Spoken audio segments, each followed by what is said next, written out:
Hey, what's up, beautiful people? It's Chris Shawarma here, back at it again. And today's video is going to be a bit different from what we usually talk about, but I think it's important to talk about this subject. So let's get right to it. Today, I want to talk about sadness. You know, we all experience sadness at various moments in our lives. It's a part of life. And to be clear, I'm not specifically talking about depression, only indirectly, so to say. My aim is to discuss how sadness can actually be a powerful motivator for fitness, growth, and change. Now, to make another thing clear, this video isn't about glorifying pain or sadness. It's about acknowledging it and using it as fuel to push you forward. Sadness can be a guide, it can be a messenger. It's not something that always needs to be avoided or hidden from. Instead, it can actually be transformed and used as a positive force. Remember the Lao Tse quote from the intro? New beginnings are often disguised as painful endings.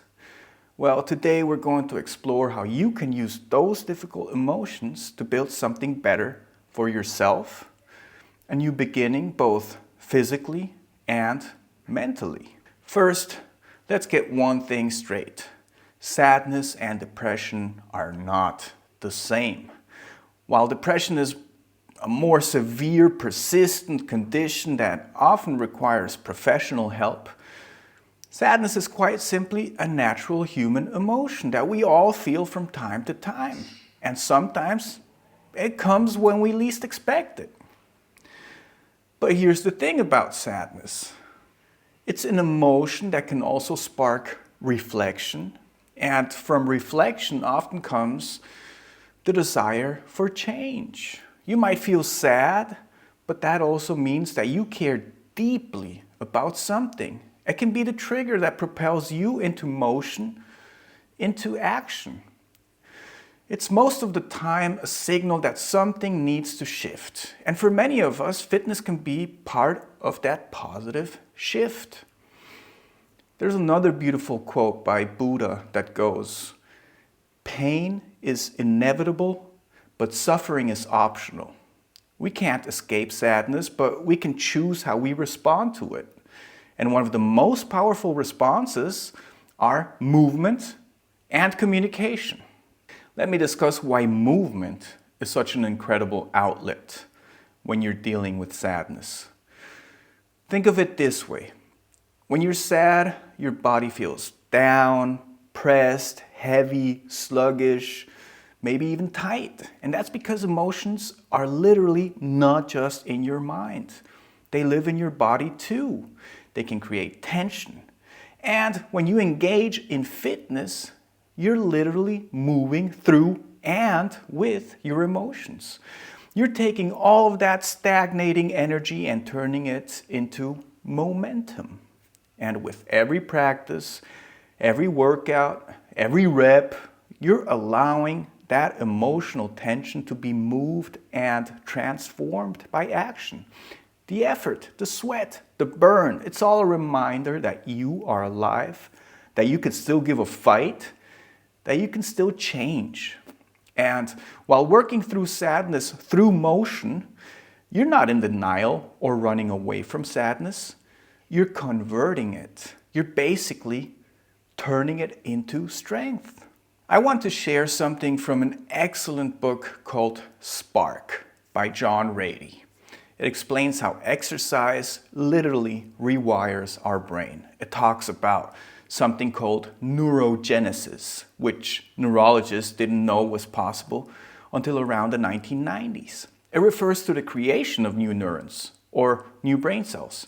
And back in the day, they simply believed the brain was so big at birth because it already had all the neurons it needs to endure life.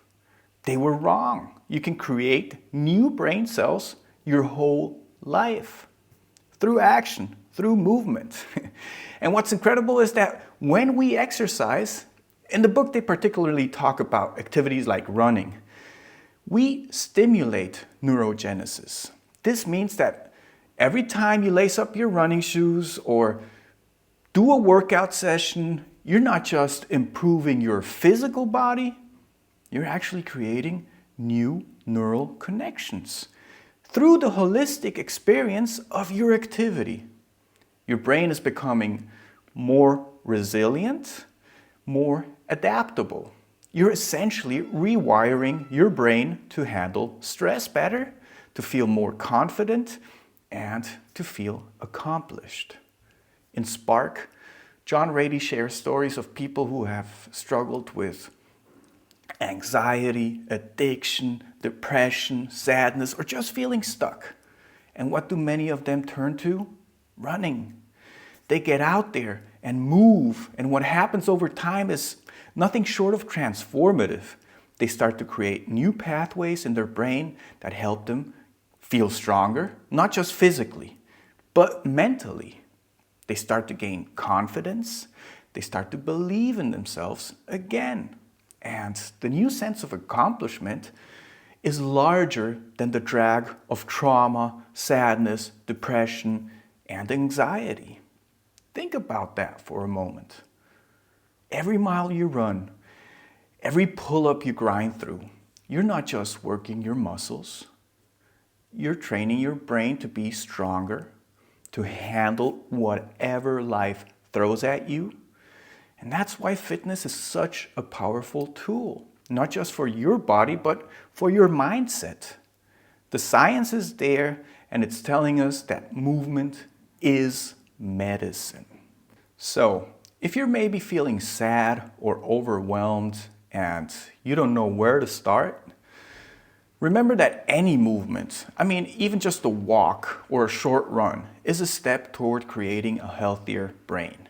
As you build your body, you're also building those neural pathways that help you feel more in control, more capable, and ultimately more content and satisfied. And the beauty of it all is not just about the physical results. Sure, your body gets stronger, but your mind does too. And believe me, it's easier to confront an obstacle with a strong mind. With exercise, movement, physical activities, I'm reshaping the way my brain deals with struggle. Every time you push your body beyond what you thought was possible, you're also pushing your brain to grow, to evolve, to be more resilient. We can summarize that by acknowledging that movement leads to growth, both mentally and physically. So if and when you're using sadness as fuel to motivate your fitness journey, know that you're also working on your brain, making it stronger and more capable of handling life's challenges. This approach can be described as holistic, and during the process, you're opening your senses to the outside world. You're experiencing yourself with honesty and transparency. But I know what some of you might be thinking. Does this work for everyone? Can everyone channel sadness into fitness? To be honest, I don't believe that everyone will respond to sadness in the same way. Some people may need other forms of support, and that's okay. There's art, there's communication, there's therapy. There are books that can help. But for many of us, fitness is a way to control what we can't control. It's a way to put all that emotional energy into something constructive, something positive. Let's take another philosophical quote. This time it's from Marcus Aurelius, and it goes, "The impediment to action advances action. What stands in the way becomes the way." Your sadness, your setbacks, they don't have to be roadblocks. They can become the path forward. Fitness is the action you take to move through the obstacles. Every time I'm struggling with something emotionally, I move. I remind myself I'm alive. I lift myself up.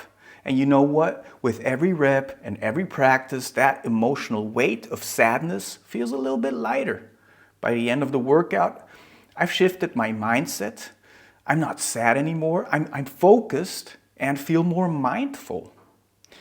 And this is where the distinction between sadness and depression is so important. Depression is when you feel stuck. It's a constant weight that doesn't seem to lift. But sadness can be fleeting. It comes, but it can also go if we work through it. And one of the best ways to work through it, like I said, by moving, by fitness. You know, Buddha also said, the mind is everything. What you think, you become. And when you're sad, it's easy to think negative thoughts. But when you exercise, you change that mental script. You're proving to yourself that you are capable of moving forward and recognize your emotional state as temporary. You're building not just a stronger body, but a stronger mind. So, if you're feeling sad today, tomorrow, or next week, I want you to remember this. Sadness doesn't have to defeat you. Use it, channel it, let it push you to do more, to actually be more, and realize that fitness isn't just about muscles, it's undoubtedly also about mindset. It's about taking control of your life when things feel out of control. And it's about finding hope, even in the darkest of moments. The reality is that sadness is often something we don't want to admit we feel. We might feel ashamed or even deny it until it turns into anger, aggression, or denial. But here's the truth. Ignoring those emotions only leads to them being channeled in negative ways, and in the long run, becoming louder. What's crucial, though, isn't just to process these feelings through fitness, but to have someone you can also trust to talk to. Talking to someone, whether it's a friend, a mentor, a partner, gives you a chance to reflect and gain a new perspective. It's through these conversations that we can learn more about ourselves and open up to someone else. And it's especially important for men, I guess. In fitness, there's this unspoken expectation to be tough and never show vulnerability. But the truth is, we all need connection. We can't simply aim to feel hard. We also need to feel heard. Opening up and acknowledging our emotions, far from being a weakness, actually makes us stronger. When you share your sadness or struggles or pain with someone who listens, you start to heal. And that's how we grow, not just in fitness, but in life in general. We're not meant to go through this journey all alone. Nah. It's like Bruce Lee said, do not pray for an easy life. Pray for the strength to endure a difficult one. Beautiful people, that was intense. The next time you're feeling down, move mindfully. Recognize your value and remind yourself that you're alive. Whatever it is you do, simply move. You'll find that the sadness starts to fade and what's left is a stronger, more resilient version of yourself. Every workout you do is basically a step towards something better. Let your fitness be part of your path through a tough time. Never forget the power of being able to communicate with others as well. That's essential. Someone is out there and he'll understand. A journey of 1,000 miles begins with a single step. That's another beautiful quote by Lao Tzu. So take that step and then take another one. Keep moving forward. Now, lastly, if you enjoyed this video, make sure to hit that like button, subscribe, and turn on that notification bell. And share this video with someone who needs a little bit of hope today. Let's keep growing, keep pushing, and keep getting stronger. One movement at a time. Peace out.